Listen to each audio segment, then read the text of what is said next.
내가 긍휼을 원하고 제사를 원하지 아니하노라 라는 제목으로 우리가 하나님 말씀을 함께 대하고 또 이 말씀대로 살아가길 바라겠습니다.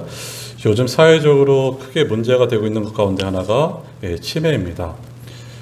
부자로 살고 또 오래 사는 것도 참 중요하지만 건강하게 사는 것도 참 중요하죠. 근데 치매 환자들이 참 많아짐을 보게 됩니다. 한 치매가 걸린 시어머니와 또 며느리와 아이들이 이제 식사를 합니다. 식사가 끝나고 나서 상을 걷어가죠. 이제 저녁에 아들이 퇴근하고 돌아옵니다. 근데 치매가 걸린 시어머니가 이렇게 말해요. 야, 오늘 네 아내가 내게 식사 한 번 안 차려줬다. 이렇게 말해요. 여러분, 얼마나 그 며느리가 속상했을까요? 마음이 아플까요? 이루 말할 수 없는 그런 어려움들이 있겠죠. 이럴 때 어떻게 해야 되는가? 제가 읽은 책에서는 이렇게 대처함을 보게 됩니다. 그러자 며느리가 이렇게 말하죠. 어머니, 알겠습니다. 그럼 그 자리에 앉아 계세요. 제가 다시 식탁을 가져오겠습니다. 찬을 차리겠습니다. 그래서 어머니가 앉아 계시고 거기 밥상을 가지고 오죠. 근데 어머니가 그 자리에 앉아 계시다가 밥상을 보면서 이렇게 말합니다. 내가 밥을 먹었다. 그러면서 일어나요. 치매가 걸린 분, 기억을 잃어버린 분하고 싸우고 다툴 이유가 없다는 것이 또 이 내용이고, 더 나아가서 정말 긍휼이란 어떤 것일까? 치매가 걸린 그 어머니, 기억력을 잃은 어머니를 인정해 주시고 이해하고 수용해 주는 것이 사랑이고 긍휼입니다. 우리가 바로 이렇게 넉넉한 자가 되어야 됩니다. 성경에서 말한 긍휼이란 이렇게 말하고 있는 것이죠. 어원에 보면은 넓은 사랑, 높은 사랑을 말하고 있어요. 더 깊이 말하자면은 이 어원은 네켐이라는 단어에서 왔는데 여인의 자궁 안에서 생명이 자라고 보호받게 되죠. 이 어머니의 자궁을 말하는 것이 바로 긍휼입니다. 창조적 의미가 있고 이 사랑을 말하는 내용임을 보게 됩니다. 예수님께서 오늘 긍휼을 배우라 이렇게 말씀하고 계세요. 그 앞서 마태복음 9장 1절에서 8절까지 말씀 가운데는 예수님께서 제3의 권세가 있다는 것을 말씀하시고 오늘 9절부터 13절까지는 그 제3의 권세가 그 용서함이 어떻게 실현되는지를 말씀하고 있는 것입니다. 첫 번째, 마태를 부르신 예수님인데요. 마태복음 9장 9절 말씀 다시 한번 보겠습니다.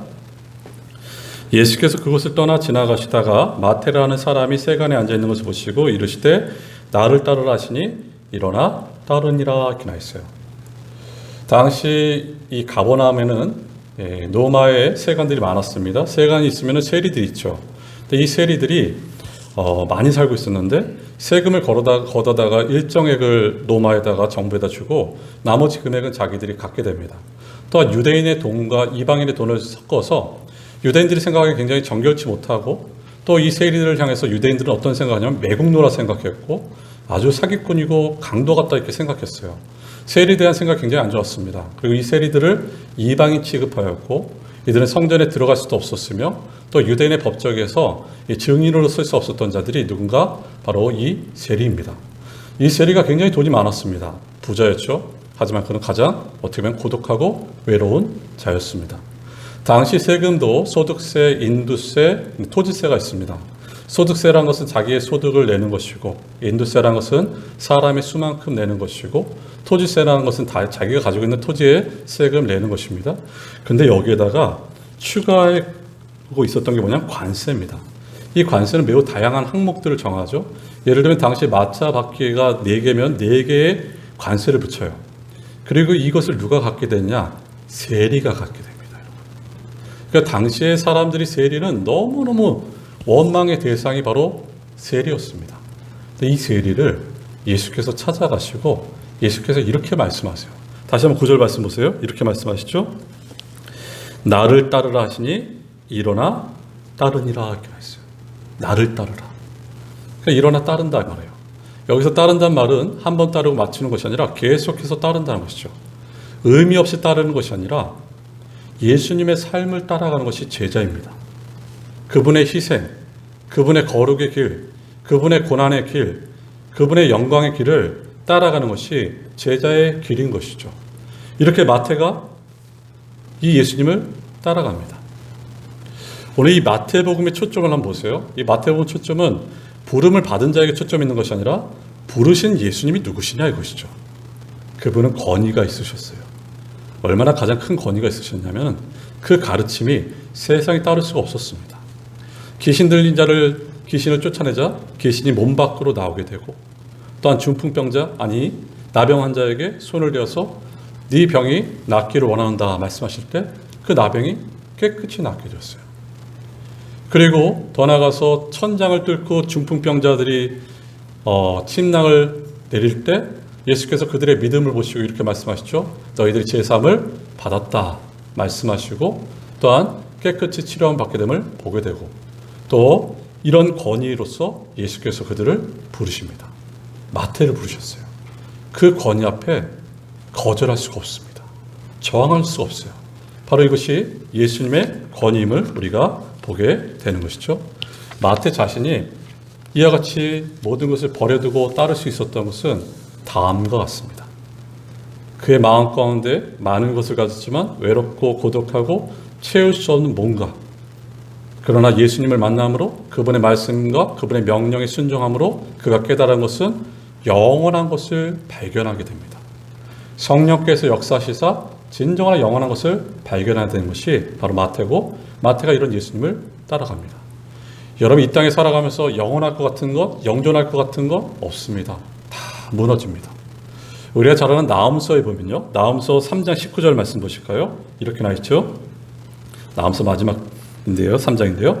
내 상처는 고칠 수 없고 내 부상은 중하도다. 내 소식을 듣는 자가 다 너를 보고 손뼉을 치나니 이는 그들이 항상 내게 행패를 당하였음이 아니더냐 하시니라. 이렇게 나있어요. 나훔서의 메시지는 이 아수르에 대한 메시지입니다. 아수르에 대한 심판의 메시지예요. 아수르라는 나라가 굉장히 영존할 것 같고 영원한 것 같지만 하나님을 대적한 그 나라가 심판을 받을 것임을 보게 됩니다. 결국에 이 세상도 누가 심판하시는가? 하나님께서 심판하심을 이 나훔서를 통해서 메시지를 남기고 있어요. 그럼 믿는 우리는 어떻게 살아야 되는 것인가? 이것을 마음에 두고 땅의 것에 마음을 빼앗기는 자가 아니라 위의 것, 하늘의 것에 마음을 빼앗기는 자로 우리가 살아가야 됨을 말씀하고 있는 것입니다. 이 땅에 영원한 것 없습니다, 여러분. 우리가 잘 아는 삼국지에는 제갈 공명이 나옵니다. 근데 초안지에 누가 나오냐면은 장량이라는 자가 나와요. 이 장량이 누군가? 바로 이 항우하고 유방하고 싸우는 데 있어서 유방이 이길 때 여기 책사가 바로 장량입니다. 아주 뛰어난 전략가였습니다. 근데 장량이 그가 마지막에 이런 말을 남겨요. 항우도 유방에서 싸움에 져서 그가 죽고 유방도 나이가 들어서 늙어서 죽었다 이렇게 말하고 있어요. 그러면서 항우는 매를 맞아서 죽고 전쟁에서 죽고, 또한 유방은 죽음의 장수가 찾아와서 유방을 죽였다 이렇게 말하고 있어요.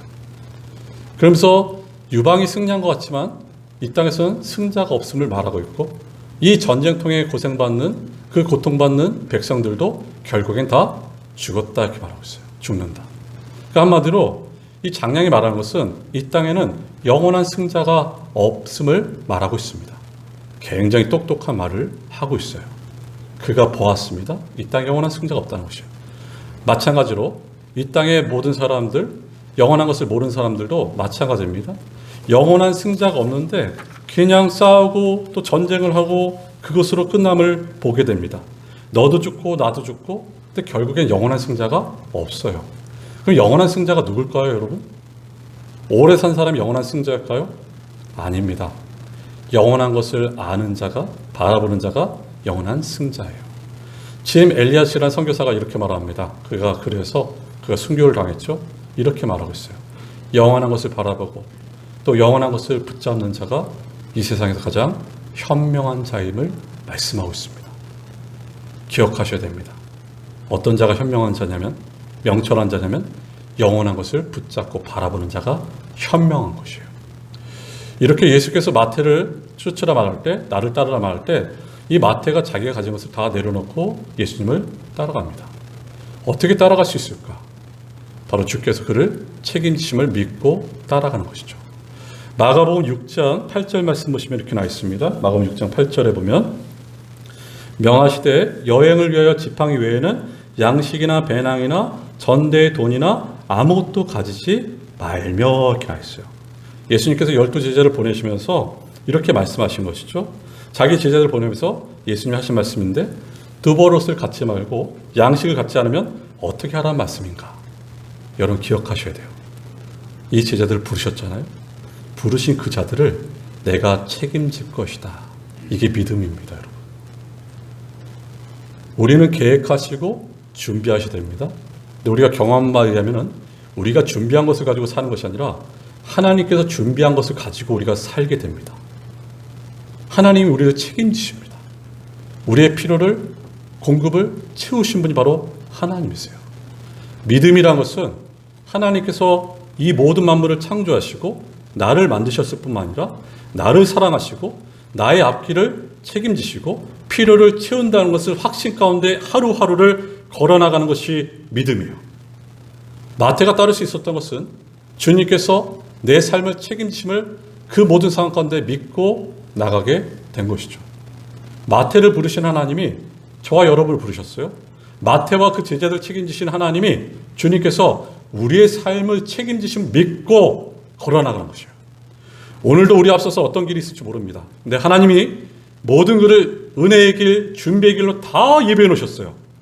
그분을 믿고 나가는 것이죠. 이렇게 마태가 예수님 만나고 나서 그가 어떤 행동을 했는지 한번 눈여겨보세요.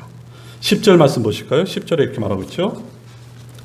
예수께서 마태의 집에서 앉아 음식을 잡수실 때 많은 세리와 죄인들이 와서 예수와 그의 제자들과 함께 앉았더니 이렇게 나와 있어요. 마태가 친구들을 부르고 예수님을 전함을 보게 됩니다. 이게 전도죠. 전도란 예수 그리스도를 전하는 것이 전도입니다. 예수가 없는 것을 전하는 것은 전도가 아니죠. 마태가 너무나 기뻐서 행했던 것은 자기 친구들에게 예수님을 소개하고 있어요. 예수님을 나타내고 있습니다. 이게 바로 우리가 해야 될 일임을 보게 되는 것이죠. 결과는 하나님께 맡기는 것이죠. 우리는 그 예수 그리스도를 전하면 됩니다. 하나님께서 때로는 어떤 얘기는 복음을 듣게 하시고 또 어떤 얘기는 복음의 능력을 지연시키시고 그만두게 하실 때도 있어요. 결과는 죽게 달렸습니다. 그 우리가 해야 될 것은 어떤 것인가? 그 예수 그리스도를 전하는 것입니다. 여러분. 성도의 책임, 목회자의 책임은 전도입니다. 교회의 책임은 전도입니다. 여러분 신앙생활 돌이켜보세요. 저도 여러분 이 기쁨을 맛봤는데 과연 우리는 예수 그리스도를 전하고 있는지, 누구를 전하고 있는지 우리가 깊이 생각해 보셔야 됩니다. 기쁨을 아는 자 전할 수밖에 없습니다. 여러분. 우리 교회가 저도 여러분도 다시 회복되길 바라는 것이죠. 그 예수 그리스도의 복음을 전하는 것입니다. 이렇게 큰 기쁨이 있는 자리에 이것을 굉장히 못마땅하게 여긴 자들이 있었습니다. 바로 두 번째, 바리새인의 비난이었습니다. 11절 말씀 보실까요? 11절에 이렇게 말합니다. 11절 보겠습니다. 바리새인들이 보고 그의 제자들이 이르되 어찌하여 너희 선생은 세리와 죄인들과 함께 잡수시느냐 이렇게 나있어요. 바리새인들이 예수님께 직접 말하지 못하고 제자들에게 물어봐요. 말해요. 어떻게 너희 선생은 저 세리들과 죄인들과 함께 음식을 먹을 수가 있느냐 이렇게 말하고 있어요. 이들의 특징은 늘 불평하고 원망하고 자기 의의 기준에 도달하지 않으면 여전히 정죄하고 판단하는 것이 바리새인들의 특징이죠. 여기서 말한 죄인들은 누구를 말하고 있을까요? 한 유대학자가 이것을 이렇게 표현하고 있습니다. 당시에 유대인이지만 혈통적으로 의심받은 자들, 유대인이지만 토라 하나님 말씀을 따르지 않는 자들, 또한 바리새인의 그 기준과 규범에 따르지 못한 자들을 죄인이라 말하고 있어요. 그러니까 이 여기서 말한 죄인이라는 것은 성경에서 말하는 죄인이 아니라 바리새인이 기준에 세워진 죄인들을 말하고 있습니다. 이들은 자신들의 그 규범 안에 들어오지 않는 자들을 분리하고 계속해서 쳐내는 자들이 바리새인입니다. 근데 예수님은 어떻게 하셨습니까? 예수님은 당시에 지탄받는 세리를 찾아가신 분이 예수님이세요. 여러분 당시에 주님께서 세리를 만난다는 사건은 굉장히 충격적인 사건입니다. 왜냐하면 유대 문헌에 보면 이렇게 나와 있어요. 세금 징수자와 세리들은 회개한다는 일이 쉬운 일이 아니다 이렇게 말하고 있어요. 그 이유는 이들이 평상시에 많은 사람에게 상처를 주고 핍박을 줬기 때문에 이들이 회개했을 때 자기들이 저지른 사람들, 핍박 준 사람들을 일일이 생각하지 못하기 때문에 회개하는 일이 쉽지 않다 이렇게 말하고 있어요. 한마디로 세리가 회개하는 일이 쉽지 않을 뿐만 아니라 그가 회개해도 문제가 생기는 것은 너무나 많은 사기를 쳤기 때문에 그 사기를 당한 사람들을 기억하고 찾아가서 그것을 보상해 주는 것이 쉽지 않기 때문에 이 세리를 그렇게 여겼습니다.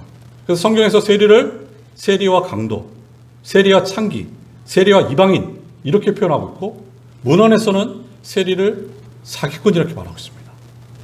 근데 이런 세리를 예수님께서 찾아가시고 이들과 함께 식사를 하십니다. 이 식사를 한다는 말은 동등하게 여긴다는 것이죠.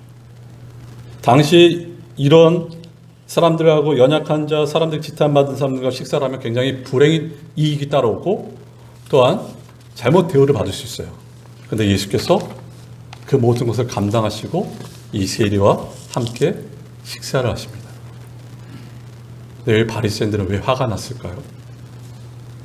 사실은 바리새인들이야말로 죄인들이었습니다. 자신들의 마음이 너무나 높아져서 자신을 보지 못합니다. 자기 의로 가득 차 있습니다. 그러니까 자신을 보지 못하는 것이 바리새인이에요.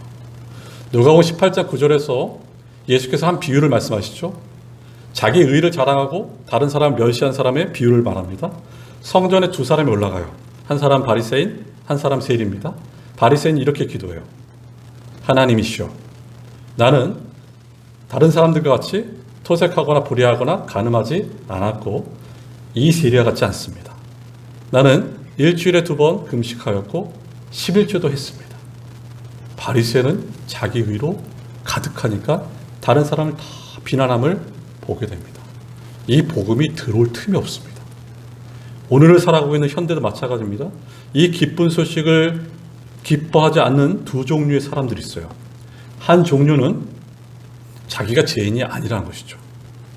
자기는 큰 죄를 졌지 않았고, 자기는 고상하고, 자기는 문화활동도 하고, 자기는 죄인이 아니다 이렇게 말해요. 여러분 전도해 보세요. 사람들이 가장 싫어하는 소리가 뭡니까? 우리는 죄인이라는 것을 가장 싫어합니다.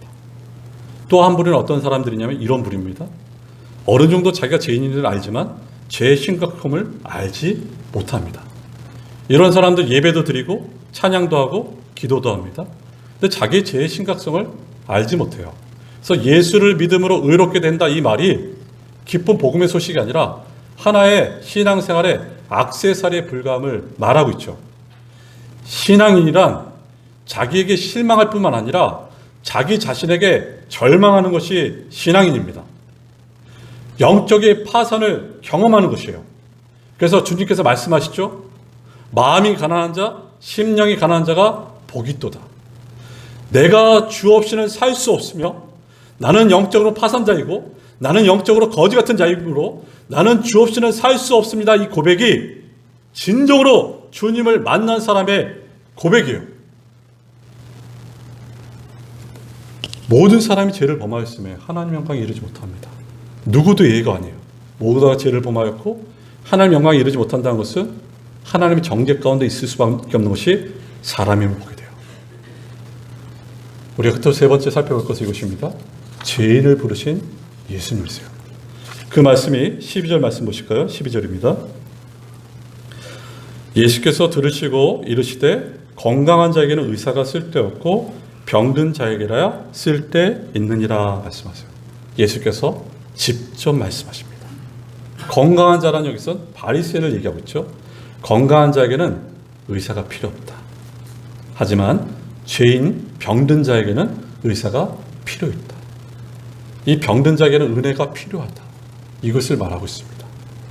건강한 자는 자기 의로 가득 차기 때문에 또 다른 의가 필요 없다는 것이죠. 여러분 우리 기억하셔야 돼요. 내 안에 의가 없습니다. 의는 밖으로부터 있습니다. 그 밖에 계신 예수 그리스도 그분을 믿을 때 우리가 의롭게 되는 것이에요. 로마서 3장 24절은 이렇게 말하고 있죠. 로마서 3장 24절입니다. 그리스도 예수 안에 있는 속량으로 말미암아 하나님의 은혜로 값없이 의롭다 하심을 얻은 자 되었느니라 이렇게 했어요. 여기 값없이 의롭다함을 받았다 할 때 어떤 대가를 치르지 않았다가 아니에요. 가장 큰 대가를 치르셨는데 어떤 대가냐면 그리스도 예수 안에서 속량을 받았다는 것이죠. 속량이라는 얘기는 값을 치렀습니다. 예수가 자신의 몸, 자신의 피값으로 우리를 사셨어요. 그러니까 속량으로 말미암아는 뜻은 이런 뜻이죠.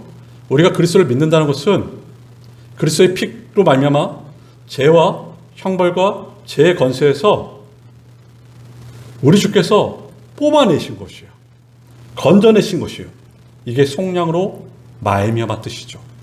구약 성경 말하자면 애굽에 있을 때 속박받았을 때 그들을 뽑아내시고 건지신 것이고, 또한 바벨론 포로 70년 포로 생활 가운데 그들을 건져내시고 뽑아내신 것, 이게 속량입니다. 바로 주께서 십자가에서 그의 피값으로 우리를 사시고 우리가 죄의 삶을 받게 되었음을 말하고 있어요. 하나님의 은혜로 값없이 의롭다함을 받게 되었다기로 했어요. 하나님의 사랑으로, 하나님의 공로로, 사람의 공로가 아니라 오직 하나님의 은혜와 공로로 우리를 값없이 의롭다함을 얻게 하신 것은 바로 그 의가 전가되었고 우리를 의롭다고 여겨주신 것이에요.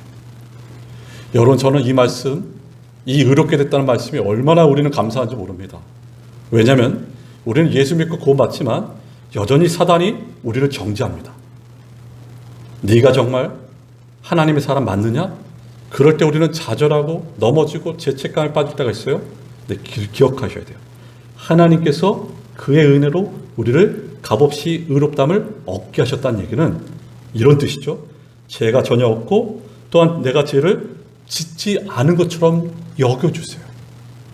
이 죄 많은 인생이 마치 하나님께서 죄가 없고 죄를 짓지 않은 것처럼 여겨주시고 법정에서 이렇게 선포하세요. 얘는 이제 죄인이 아니라 내 아들 예수 그리스도가 피값을 샀기 때문에 얘는 의인이 되었다, 이것을 말하고 있어요. 이게 은혜입니다. 어떻게 인생이 하나님 앞에 설 수가 있겠습니까? 어떻게 인생이 하나님 앞에 의롭다 할 수가 있겠습니까? 예수 그리스도를 믿음으로 우리가 의롭게 된 것이에요.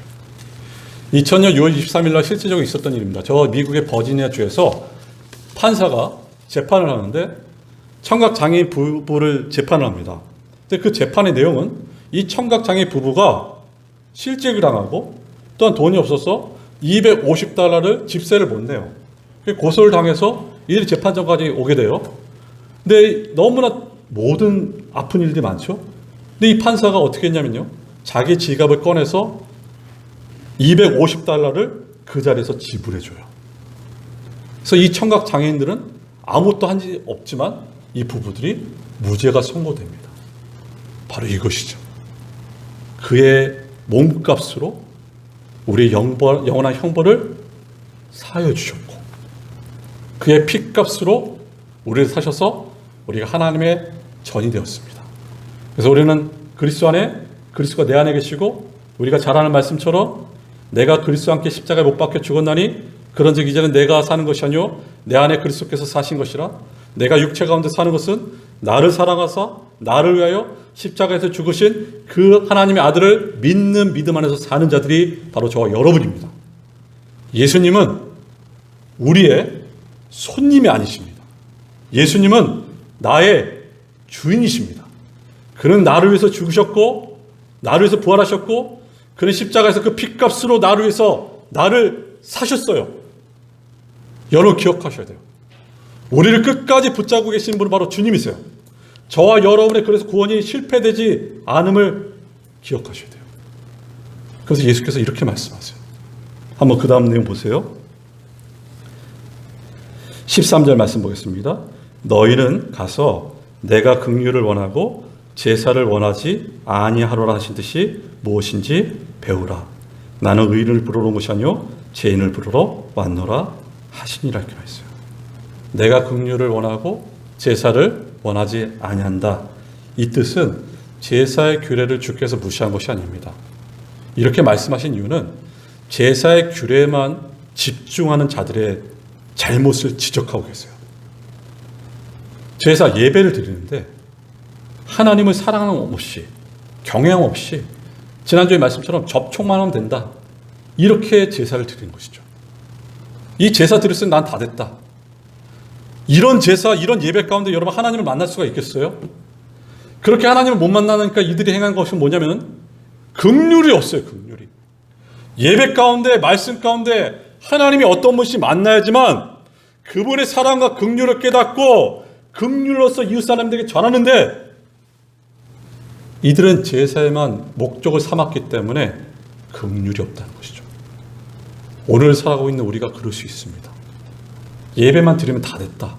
아니죠. 예배를 드리되 영과 진리로 마음과 뜻과 목숨과 힘을 다하여 드리고 그분을 진정으로 섬길 때 하나님의 음성을 들을 때 이 긍휼을 나타내는 자들이 되는 것입니다. 그러면서 예수께서 또 말씀하신 게 뭐죠? 나는 의인을 부르는 것이 아니라 죄인을 부르러 왔다. 여기 의인은 건강한 자를 얘기하고 있고 이 죄인 병든 자를 말하고 있습니다. 나는 죄인을 부르러 왔다. 죄인인 우리를 구원하시고자 인간의 몸을 입고 이 땅에 오신 분이 누구신가? 바로 주님이십니다. 이 긍휼이란 단어, 높은 사랑, 넓은 사랑이란 단어는 정말 미래지향적입니다. 예수께서 요한복음 13장에서도 제자들의 발을 닦으시잖아요. 근데 제자들이 이렇게 말씀하시죠. 너희가 지금은 알지 못하지만 이후에는 알게 되리라. 무지하고 이기적이고 자기밖에 몰랐던 그 제자들이 성령 충만하여 회개하며 또한 나중에는 주를 위해 살다가 순교까지 하는 것이 제자들의 모습이었습니다. 바로 지금은 알지 못하지만 이후에는 알리라. 그런 거로 이 제자들을 사랑하셨고 발을 씻기셨어요. 멀리 바라보고 행하신 것입니다. 이 긍휼, 말 없는 행동입니다. 소리 없는 행동입니다. 비난을 받을지라도 사랑을 그치지 않는 것이죠. 긍휼을 배우라는 얘기는 이 긍휼을 이해하라 이런 뜻이 아니라 긍휼을 배우라는 얘기는 이미 저와 여러분이 긍휼을 입었다는 것입니다. 지금 우리가 이 자리에서 어떻게 하나님을 예배하고 하나님의 자녀가 되고 하나님께서 이곳까지 인도하신 것은 바로 하나님의 긍휼을 우리가 입었기 때문입니다. 저와 여러분은 이 긍휼을 깊이 체험하고 계십니까? 이 깊이 체험한 분만이 이 긍휼을 나타낼 수 있습니다. 어느 목회자의 글입니다. 이 목사님이 이제 이 장로교는 노회가 있어요. 여기 합동측 교단인데 여기 노회에서 아주 인격적인 목사님이 한 분 계십니다. 근데 이 인격적인 목사님이 자녀들을 참 잘 길렀어요. 근데 이 자녀들이 한창 자라날 때 굉장히 속을 새기고 집도 나가고 가출하고 이런 자녀들을 향해서 끊임없이 참아줬어요. 그런 목사님. 근데 그 자녀들이 참 잘 됐습니다. 그래서 한 번은 그 모든 모습을 본 목사님 한 분이 물어봤대요. 아니 당신은 어떻게 이렇게 인격자로 애들을 잘 키울 수 있어요? 그러니까 이 칭찬을 받은 목사님이 뭐라 말하냐면 말도 마세요. 제가 참 못된 사람이었습니다. 제가 예전에 소도 때려서 죽였어요. 그 이유인즉슨 오래전에 들길을 걸어가는데 소가 자기에게 나타나더니 소가 자기를 들이받으려 할 때 소를 때려서 죽였다는 것이에요. 여러분 소 주인이 얼마나 화가 났겠습니까? 소값이 얼마나 비쌌겠어요. 소 주인이 집으로 가서 난동을 피워요. 근데 아버지가 이렇게 말합니다. 그 속값보다 더 제가 보상해 드리겠습니다. 그 실제적으로 보상해 주셨어요. 근데 아버지가 모든 것을 보상하고 나서 이 아들에게 이렇게 말해요. 네가 죽였느냐 물어봐요. 예. 그럼 됐다고 아버지가 더 이상 묻지 않아요. 이 아들 목사님 그때 아버지의 긍휼을 보았습니다. 사랑을 보았어요. 여러분 교회는 이런 어른들이 많아야 됩니다. 교회는 긍휼을 베푸는 사람들이 많아야 됩니다. 제가 참 어렸을 때 인사를 많이 다녔는데 그래도 오랫동안 정착한 곳이 저 서울 독상동이었습니다. 중학교, 고등학교를 나오고 이제 청년 때 이제 다른 곳에 이사 갔는데 제가 군대 갔을 때 일산으로 이제 이사를 가셨어요, 부모님들이. 근데 일산으로 이사 갔는데 교회가 서울에 있어요, 독산동. 여러분 차도 없고 또한 일산에서 교회까지 가는 거리가 1시간 이상입니다. 대중교통을 이용해야 돼요. 근데 그 교회 가는 게 쉽지 않잖아요. 근데 제가 그 교회를 계속 다녔던 이유가 뭔지 아세요? 제가 그 교회에서 목사님과 중직자들과 성도님들의 사랑을 너무너무 많이 받았습니다. 저뿐만 아니라 다른 청년들도 마찬가지죠. 그래서 제가 깨달은 게 뭐냐면 이게 교회구나 이걸 깨달았어요. 아 이게 교회구나. 세상에서 받아보지 못할 따뜻한 사랑이 여기 있구나. 그래서 그 교회를 계속 나가기 시작했습니다. 오늘날 교회는 어떻습니까? 아니 우리들의 모습은 어떻습니까? 세상 사람들보다 속이 더 좁다고 교인들을 말하고 있어요. 이해력도 떨어지고 수용하지도 못하고 자기가 진리이기 때문에 타협하지도 않고, 그리고 하나님께서 교회와 성도를 세우기 위해서 목회자 직분을 주셨는데 그게 계급이 되어서 어느 날 그 계급을 가지고 연약한 자들을 짓누르고 군립하고 힘을 쓰게 됐습니다. 이런 교회 하나님께서 기뻐하시겠습니까? 이런 교회 하나님께서 역사하시겠습니까? 사랑이 없는 교회에 부흥할 수 있겠어요? 여러분, 다시 회복 기도하셔야 돼요. 우리가 하나님 사랑을, 긍휼을 많이 받아서 이 긍휼이 회복되도록 우리가 살아가셔야 됩니다. 사무엘상 20장 1절은 이렇게 말하고 있습니다. 사무엘상 20장 1절. 다시 라마 나요스에서 도망하여 요나단에게 이르되 내가 무엇을 하였으며 내 죄악이 무엇이며 내 아버지 앞에서 내 죄가 무엇이게 그가 내 생명을 찾느냐. 다시 요나단 앞에서 한탄합니다. 내가 무엇을 잘못했길래 너희 아버지가 나를 이렇게 죽이려 하느냐 하면 막 불만을 쏟아내요. 근데 요나단이 이 모든 것을 듣고 품어줍니다. 요나단은 성경학자들이 이렇게 말해요. 앞으로 오실 예수 그리스도를 대표하는 인물이다 이렇게 말하고 있어요. 그의 왕권을 내려놓고 희생의 일을 걸어갔던 자가 요나단. 그의 마음 가운데는 긍휼이 많았습니다. 여러분, 누가복음 15장의 탕자의 비유 보세요. 이 아들 너무너무 나쁜 아들이잖아요. 아버지에게 재산 달라고 그러고 멀리 가서 재산 다 탕진하고, 그 탕진하고 돌아왔을 때 아버지가 어떻습니까? 동굴밭에서 기다리다가 아들의 모습 보고 뛰어나가서 아들을 안아주고 그 아들에서 잔치를 베푸신 긍휼의 아버지, 이분이 하나님이십니다. 교회가 정말 회복되어야 될 것, 한국 교회가 정말 회복되어야 될 것은 긍휼입니다. 주께서 우리를 긍휼히 계신 것처럼 우리가 다른 사람을 사랑하고 긍휼히 계셔야 돼요. 예수님은 오늘 본문 보세요. 의사십니다. 치료자세요. 세리까지 찾아가셔서 다 치료하세요. 바리새인 보세요. 자신들의 정결 규례를 세워놓고 그 규례에 들어오지 못한 자들을 끊임없이 쳐내고 분리하는 바리새인들. 예수님 우리의 죄를 용서하시고자 이 땅에 오셨고 우리의 치료자입니다. 예수님은 사람을 소중히 여기셨어요. 바리새인은 전통을 소중히 여겼습니다. 교회는 사람을 소중히 여기셔야 돼요. 한 사람 한 사람 소외됨 없이 소중히 여기는 것이 바로 교회입니다. 오늘 말씀 정리하면 이렇습니다. 예수님께서 세리 마태를 부르셨습니다. 그리고 나를 따르라 말씀하셨어요. 우리 주님께서 저와 여러분을 부르셨어요. 그리고 나를 따르라는 얘기는 그분의 삶을 본받으라는 것이죠. 그분의 길을 걸어가는 것입니다. 원하옵기는 저와 여러분이 그 주님의 제자로서, 주님의 자녀로서 그 길을 따라가고 그분이 베푸신 그 긍휼을 우리가 남은 생에 나타내며 살아가는 복된 생이 되길 바라면서 우리 시간에 기도하겠습니다.